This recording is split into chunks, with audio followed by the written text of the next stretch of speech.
તમારે પીસીઓડીમાં શું ન ખાવું જોઈએ તે આજે સમજીએ. નમસ્તે, હું ડૉક્ટર નિરાલી પટેલ. પીસીઓડીમાં સૌથી પહેલાં અવોઇડ કરવું જોઈએ રિફાઇન્ડ શુગર, જેમ કે sweets, chocolates, cold drinks, package juice અને વધારે શુગરવાળી ચા અને કોફી. શુગર બોડીમાં ઇન્સ્યુલિન રેઝિસ્ટન્સ તેમજ વેઇટ ગેઇન વધારી શકે છે. સેકન્ડ, મેદા અને bakery food, bread, biscuits, cake, pizza, pasta, burger જેવી વસ્તુઓ પીસીઓડીમાં મેટાબોલિઝમને સ્લો કરી શકે છે. ત્રીજું, ઓઇલી અને fried food, samosa, chips, wafers અને ફાસ્ટ ફૂડ બોડીમાં હેવીનેસ, બ્લોટિંગ અને આમ વધારી શકે છે. ચોથું, લેટ નાઇટ હેવી ડિનર, રાત્રે હેવી ફૂડ ખાવાથી ડાયજેશન વીક થાય છે અને તેના લીધે હોર્મોનલ ઇમ્બેલેન્સ ક્રિએટ થાય છે. પાંચમું, ક્રેઝ ડાયટિંગ અને લાંબા ઉપવાસ.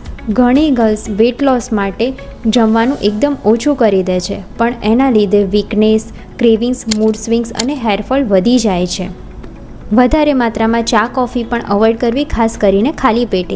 એક સિમ્પલ રૂલ યાદ રાખો: પીસીઓડીમાં sugar, maida, fried food, processed food તેમજ લેટ નાઇટ ઇટિંગને ઓછું કરી દો.